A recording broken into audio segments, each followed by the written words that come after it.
What is going on, Landshark Nation? Victor here, coming back at you with another catch and cook. Now, in this video, the audio from the actual day of the recording was not that good, so bear with me, I'm going to try and do a voiceover.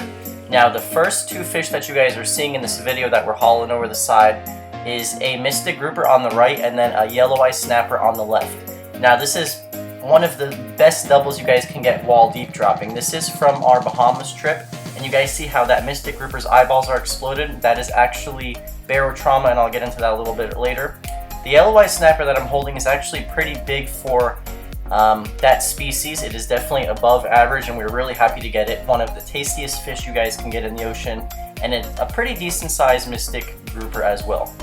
Now, the fish that we're hauling over now, this is a queen snapper, another common species we have down here in Florida in the Bahamas deep dropping. There's my boy Mike holding it up for you guys. And this is the electric reel that we're using. This is an LP, and you guys saw those numbers. That is actually the amount of revolutions going down. Here I am gaffing a greater amberjack, which was pretty wild for me to see because I've never seen or know that these things really go beyond 300 feet, but apparently they do. So you guys may be wondering why a lot of these deep drop fish, their eyes are exploded. It looks like their stomachs are hanging out of their mouths. Well, what this is a process called barotrauma. So fish have air bladders which allow them to regulate their buoyancy, their depth, and when you reel a fish up from 1,000 feet of water, the gases in that air bladder don't have time to expel out of their body. So what happens is the gas expands as the pressure decreases, and it pushes out organs such as their stomach, their eyeballs, and their air bladder. This is why you guys don't see us catch and release these deep drop fishes, because if you did release them, they would most likely die. When we're fishing for these deep drop species, we're looking to fill up the freezer and put some meat in the boat. Alright guys, so we just got back from Bimini, and here we got a yellow eye snapper. This is one of the yellow eyes we caught deep dropping. As their name signifies, their yellow eye. You want to zoom in on the camera right there? They really do have this really sick, just giant yellow eye. And these guys live in anywhere from 200 to 1,200 feet of water, and they're really, really abundant in the Bahamas. Deep dropping is not the most exciting thing in terms of you're not that involved, but when you're fishing that deep, you absolutely have to use an electric reel. It's not unsportsmanlike to use, it's not practical to use a manual rod, because a lot of the times you drop it down, you lose all your baits without actually getting the fish. I'll show you guys this fillet drop real quick. So seriously guys, just check out this fish. They're really one of the prettiest fish we have. You got a giant yellow eye, and then just this really beautiful pink, red color, and like, just look at their dorsal fins. They're lined with this little yellow edge. It's just a pleasure to see come up, and they taste amazing. Check that meat out. It looks a lot like a mutton snapper. Real firm, really, really good fillets. Look at that. There's barely any bloodline in this fish. Not a very bony fish either. This is my boy right here. This is Mike Cashman. Me and him go back since we were 14 years old. Fishing Deerfield Pier. What you got right there, Mike? It's a mystic grouper. Very nice meat on here. Real thick fillets. Very flaky. It's all about them deep water fish. One good thing about these deep drop fish, guys, is you hear me a lot say on this channel, certain fish like kingfish. Like kingfish is really good to eat on the first few days, but stuff like this, all these deep drop fish, you can freeze and you can eat months later, and they will still be really fresh and just firm. They're not going to be fishy. They really maintain their texture, their integrity, their flavor. They don't get too fishy. So that's why we call it grocery shop, because you're filling up the freezer for months to come if you want. I'm in the kitchen. I just got back from the Bahamas, and I have 3 really good fish fillets to prepare for you guys. First off is some wahoo. Here is wahoo, and I'm gonna prepare it seared. Over here I honestly forgot. I don't know whether it's mystic grouper or the yellow eye snapper. And then over here I have hogfish. Before we begin on the fish, I'm gonna prepare some potatoes and just roast them in the oven with some peppers and onions as our side dish. I was just at Publix and I picked up some. These are just little mini sweet peppers, and this is actually a farm local to us out west, Pero Farms. Shout out to you guys. Stuff is cut up. My eyes are burning from the onion. Let's season them up. Black pepper, let's go. Garlic powder. As always, you guys know I'm a huge fan of garlic and garlic powder. And you already know what's coming next if you guys have been watching this channel for a while. It's that Hungarian paprika. Finish it off with some salt.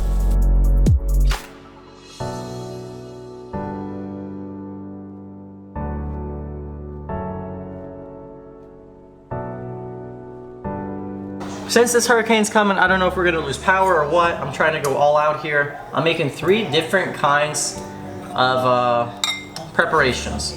Number 1 is hogfish, just gonna be fried in some Italian style breadcrumbs. And this way, you know, we get a nice just smorgasbord of fish, because we don't know the next time we'll be able to use our stovetop. Hopefully we will, but you know, you gotta prepare for the worst. And the reason I'm using the hogfish for the fried portion, I really like a nice flaky white fish when it comes to frying. I think that it comes out the best. It's definitely the best flavor for frying. Here I have the hogfish coated in my Italian style breadcrumbs. Next thing I'm gonna work on, I just have this beautiful piece of wahoo and I'm gonna coat it in some sesame seeds and sear it up.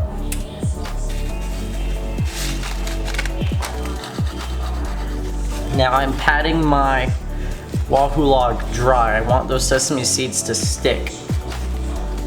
I want to cover it on all 4 sides except the middle 2 ends.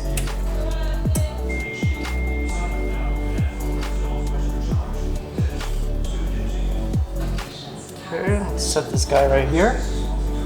Alright guys, the third way I'm preparing this fish is making a kind of a, I guess you could say a limey marinade. I'm going to start off by cutting up 4 limes, putting them in this container, getting the juice out of them. I'm going to cut up some cilantro as well, and about 3 scallion stalks, I guess you could say. 3 scallion tubes, 3 tomatoes, and there's a bunch of other seasonings that go into it, but I will discuss those in a second. I'm going to go ahead and pre-fry the fish. Oil's hot enough. I'm just gonna set it aside and let it stay warm in a microwave or something, or in the oven. Actually, I can in the oven. Got potatoes in the oven. One thing I'm trying to get better at in the kitchen is timing. Timing is not easy. So I applaud to those actual real chefs out there who can get 3 different dishes out at once. I think that's my biggest kryptonite right there. To add to our little lime sauce, I'm gonna go ahead and add some of these little sweet peppers from that Peril Farms bag that I showed you guys earlier. This sauce right here, and this way I'm gonna prepare the fish, you guys are gonna see is a bit different from a lot of the recipes I prepare, because guess what? It is gonna be very light in calories, refreshing, and use very little, if any, oil. Time to flip our fish over. There we go. Next thing for our lime sauce, sweet chili sauce.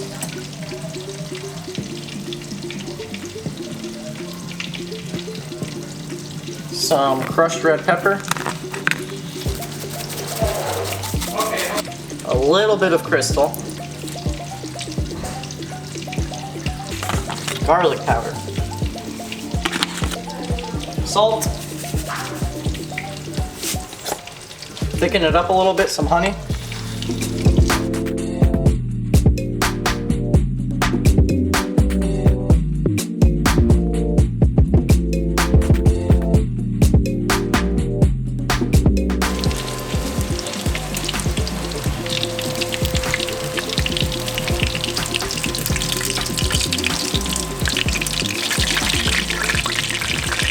Now, instead of using sesame oil, which is what I usually use for seared fish, I'm going to actually go with a little bit of peanut oil for the seared fish. Got a good fragrance. So as I'm making this seared wahoo, you guys are, what you're doing is you leave the middle open. You don't put any sesame seeds, and you're just looking for the outside edge of the fish to just get about 1 millimeter cooked. You just want to barely cook the outside. And then once your 2 wide sides cook, you flip it over, and you actually want to cook the sides like so. You want it to be cooked on all 4 sides.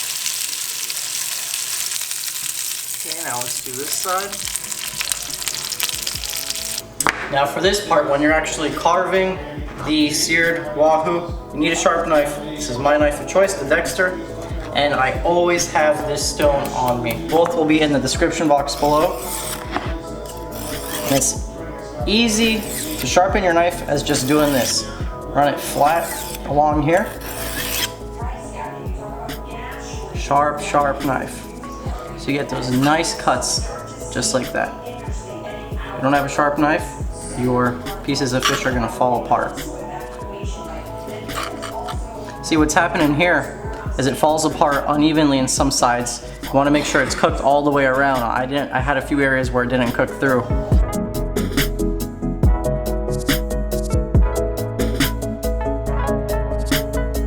Check that out! Your boy made some seared wahoo. There's the seared wahoo.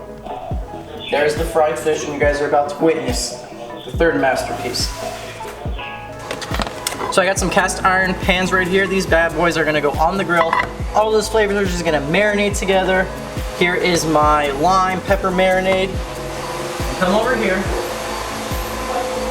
And I'm gonna take my fillets, put them on here.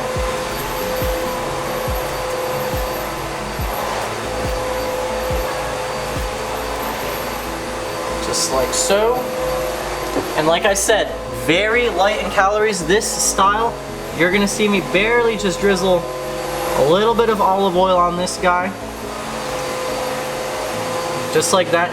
And then the rest of it, I'm just gonna divide this marinade up evenly and just pour it all over it. And it's gonna be so good, guys.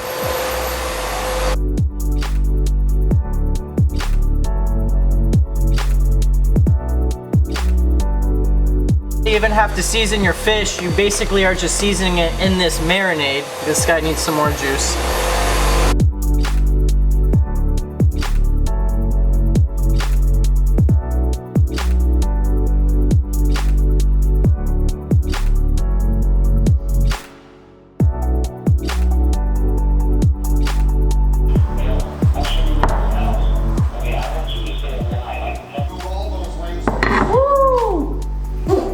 Say hi. Start hi.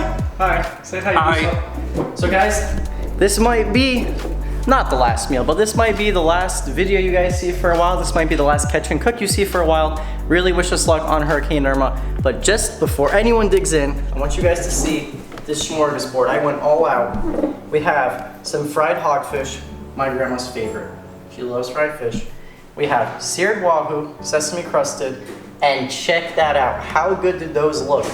That's one thing I love about these pans is everything just cooks inside. It blends together. Your fish never dries out. Look at how much juice is still on there. It looks so good. And then you can't forget about the potatoes. We have some pepper, onion. They're crispy. They're tender.